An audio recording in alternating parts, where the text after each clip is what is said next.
Assalamualaikum warahmatullahi wabarakatuh. Waalaikumsalam. Apa kabarnya sahabatku, khususnya warga Batam tercinta? Alhamdulillah saya ketemu dengan sahabat saya, yaitu Kang Subari. Ada yang menyebutnya Profesor Doktor, maklum agak botak. Dokter abal-abal. Kita salaman dulu. Assalamualaikum Kang. Apa kegiatan sore ini? Biasa Pak, kami udah pensiunan ceritanya. Pensiunan. Jadi kegiatan utama adalah menyenangkan keluarga, terutama main dengan cucu-cucu. Berikutnya ya membantu keluarga seperti biasa. Oke. Pak Subari, sampean ini kan sudah lama di Batam. Kalau saya kan 2002. Saya lihat akhir-akhir ini walaupun dari dulu ada, tapi yang akhir sampah itu kan tak terkendali lagi, berserak di mana-mana. Di pinggir jalan, kalau sampai lihat depan Hidayatullah arah ketemu yang saya keliling seluruh Batam, kok sampah ini begitu menjadi-jadi. Saya lihat tidak sepenuhnya kesalahan pemerintah, memang harus bersama-sama. Jumlah umat Islam di kota Batam kabarnya 83%. Kita punya prinsip an-nadhafatu minal iman, kebersihan itu sebagai dari iman. Tapi saya lihat masih banyak masyarakat ini yang kurang disiplin. Saya minta tanggapan sampean dulu lah sebagai masyarakat. Bagaimana pendapat Pak Subari agar masyarakat tuh juga mengelola sampah atau membuang sampah tuh pada tempat? Apa saran-saran Pak Subari? Monggo Pak. Pertama-tama saya mau bikin semacam penegasan dulu ya, bahwa saya tidak ahli sampah dan hanya sebagai pemerhati yang sekaligus warga yang merasakan. Bukan ahli di bidang persampahan. Ya, tapi sangat merasakan karena udah lebih dari puluhan tahun ikut juga memperhatikan bagaimana cara pemerintah ini mengelola sampah, terutama di tempat kita di Batam ini. Nah, sebenarnya kalau persoalan sampah Pak, sebenarnya memang betul tidak bisa diserahkan hanya kepada pemerintah, tapi ke seluruh stakeholder, terutama masyarakat. Masyarakat artinya kita sering membanding-bandingkan, khususnya orang Batam nih ya, membanding-bandingkan tentang mentalitas dan disiplin warga terhadap sampah ini dengan Singapura. Ya, dengan Singapura. Kenapa kalau orang Batam ini kalau di Singapura begitu disiplin soal sampah, tapi ketika kembali lagi ke Batam juga kok kembali nggak disiplin lagi artinya menurut sampah. Pak Sobari di Singapura tuh masyarakat juga disiplin buang sampah. Di Singapura tuh bukan hanya masyarakat Singapura yang disiplin buang sampah, tapi orang kita pun ketika di Singapura tuh ikut disiplin gitu. Tapi ketika balik lagi ke kampungnya, ke Batam, mereka kembali lagi. Artinya gini, menurut Pak Sobari, orang Indonesia khususnya Batam, kalau di Singapura disiplin buang sampah. Jadi orang disiplin buang sampah. Tapi ketika kembali ke Batam, balik ke mentalitas asalnya. Jadi Pak, selain kalau kita bicara bagaimana mengelola sampah yang bagus, kan memang harus melibatkan seluruh stakeholder, baik pemerintah maupun masyarakat yang berkepentingan. Yang paling awal sebenarnya yang harus ikut membuat pengelolaan sampah yang bagus ada berawal dari masyarakatnya dulu. Masyarakat. Selama ini yang umum sering kita pakai kan agar masyarakat membuang sampah di tempatnya, dan seperti Bapak bilang tadi, kita ini kebanyakan sebagian besar adalah umat Islam, bahwa kebersihan itu sebagian dari iman. Itu artinya apa? Orang yang tidak bisa menjaga kebersihan atau tidak mempunyai disiplin akhlak yang bagus terhadap kebersihan, sebenarnya itu indikator bahwa imannya kurang bagus. Ya, orang yang tidak bisa menjaga kebersihan otomatis itu menjadi indikasi yang imannya kurang bagus. Ada juga yang salah memahami itu gini. Ada tetangga misalnya, itu rumahnya, lingkungannya bagus gitu, tapi dia tidak punya tempat sampah. Artinya dia tidak punya tempat sampah. Ternyata setelah diperhatikan, ternyata dia membuang sampah ke tong sampah tetangga. Ini juga logikanya terkilir juga. Artinya di satu sisi rumah dia bagus, lingkungannya bagus, mungkin ruang tamunya juga bagus, tapi ketika dia membuang sampahnya di tong sampah tetangga, berarti hati dia nggak bagus gitu. Ketika kita pengen mengimplementasikan atau mempraktekkan bahwa kebersihan itu bagian dari iman, ya harus secara total gitu. Artinya fisiknya bersih, hatinya juga bersih. Bersih hatinya, bersih lingkungannya. Jangan seperti yang saya bilang tadi, lingkungannya dibuat bagus, ternyata dia mengotori tetangganya sendiri dengan sampah yang Kan sudah jelas arahan pemerintah lah dalam hal ini petugas kebersihan. Setiap rumah harus ada tong. Mungkin maksudnya kalau digoyang tikus nggak tumpah.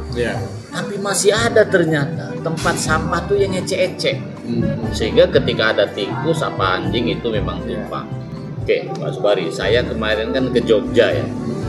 Ternyata di Jogja itu kan ada 2 tempat sampah. Selain memang ada yang datang ke rumah-rumah menjemput, ada juga di setiap titik itu TPS. Orang sana menyebut TPS. TPS itu tempat pembuangan sementara. Kalau yang terakhir mereka menyebutnya TPA. Nah itu di Jogja ada. Nah saya belum melihat di Batam tuh apakah ada.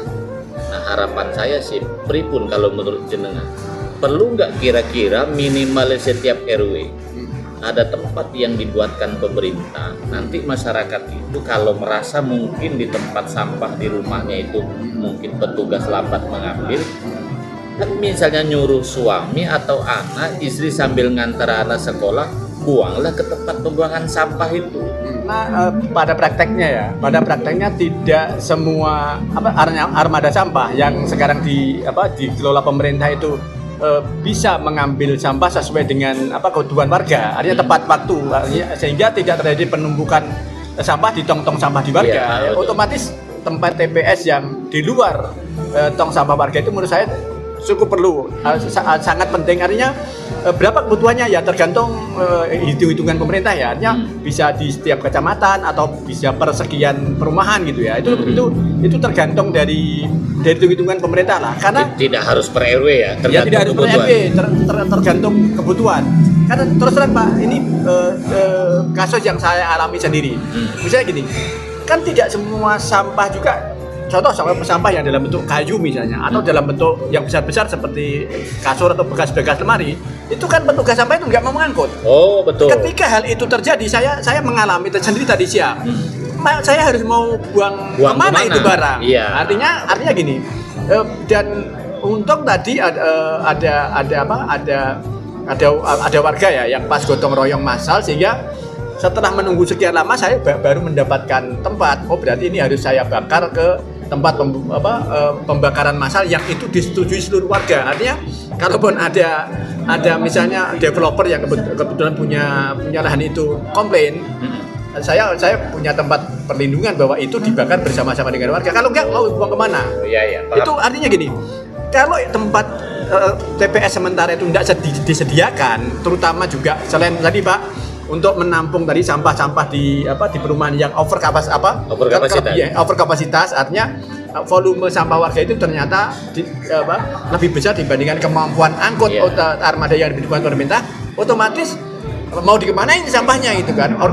Kalau memang pada faktanya armada itu tidak mampu mengangkut seluruh kebutuhan itu tepat waktu, ya otomatis perlu tempat penampungan sementara yang tadi. Jumlahnya berapa tergantung analisis pemerintah. Hampir semua orang, kalau saya mau mengadakan acara tahlilan atau apalah namanya ya, ini belum waktunya pengangkutan sampah, itu kan. Tapi saya mau acara syukuran tahapan.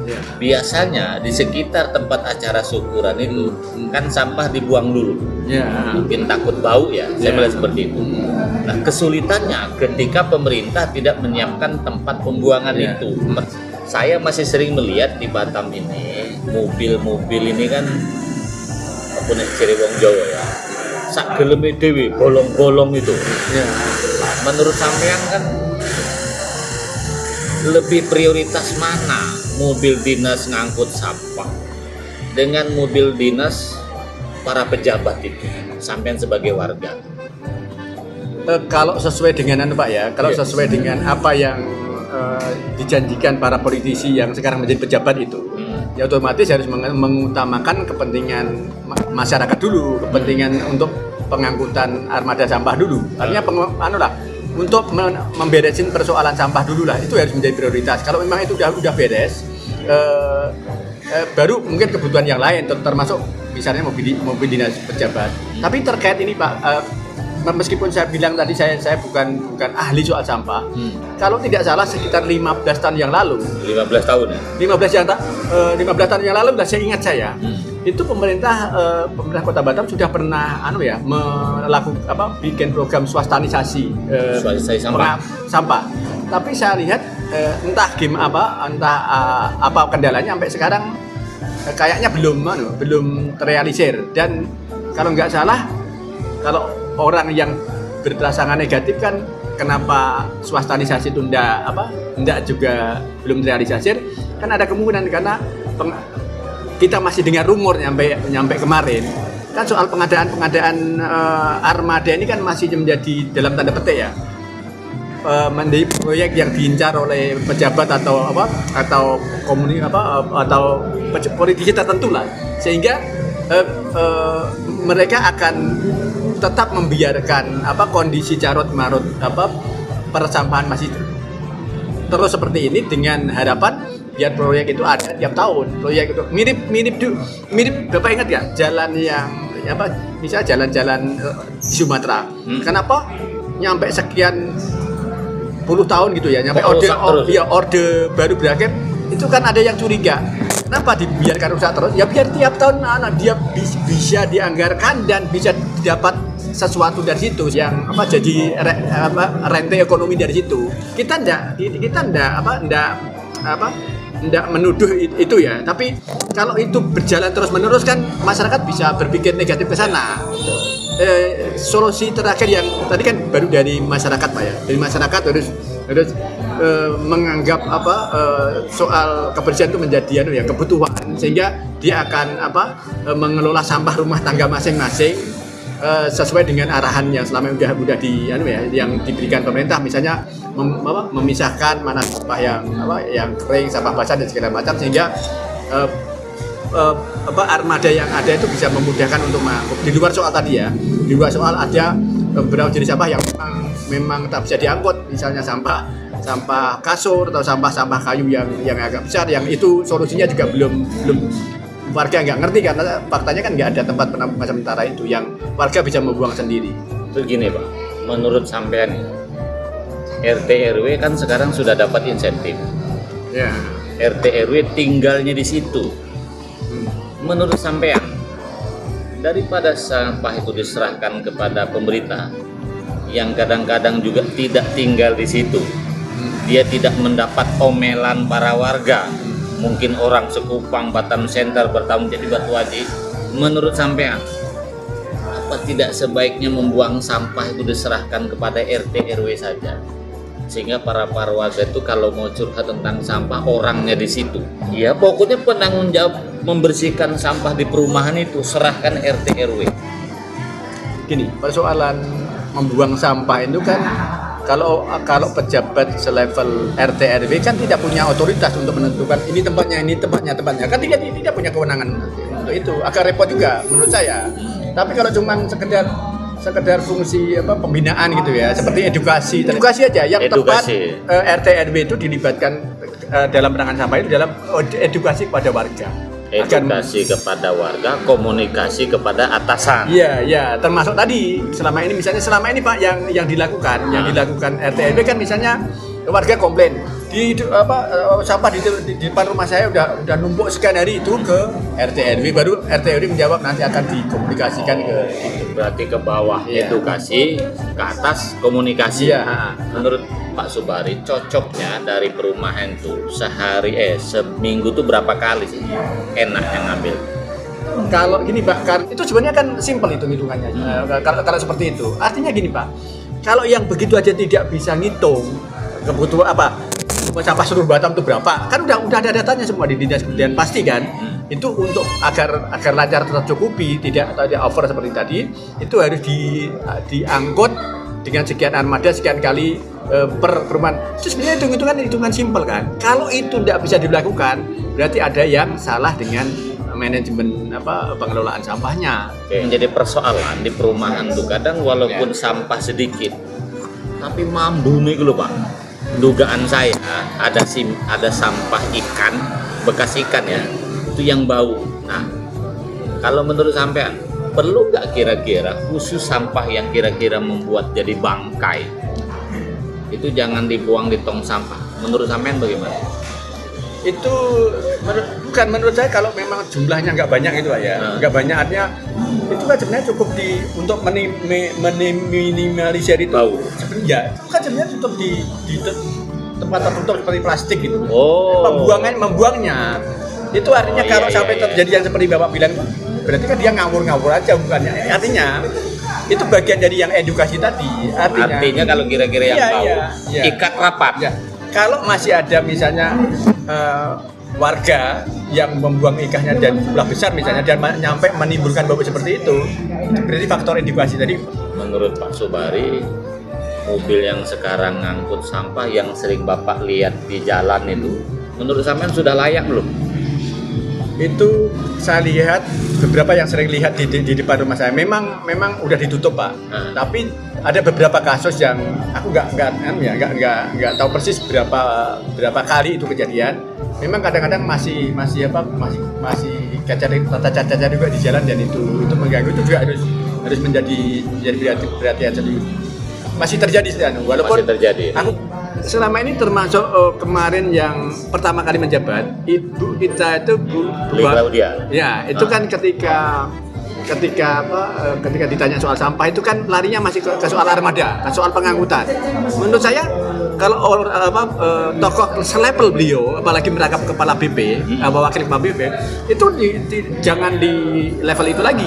Gini, mengolah sampah ini dengan teknologi yang mungkin agak canggih, dan sampah yang dihasilkan itu bisa bernilai ekonomi, dan itu bisa kalau bisa untuk menutup seluruh transportasi angkutan sampah, sehingga sampah dari Batam itu tidak lagi memakan APBD dan yang dari retribusi sampah itu, tapi justru bisa menghasilkan duit yang untuk menutup operasional. Itu yang harus dipikirkan pejabat selevel wali kota. Bukan soal mobil bukan soal mobil yang karena itu bisa dipikir sama kepala dinas saja.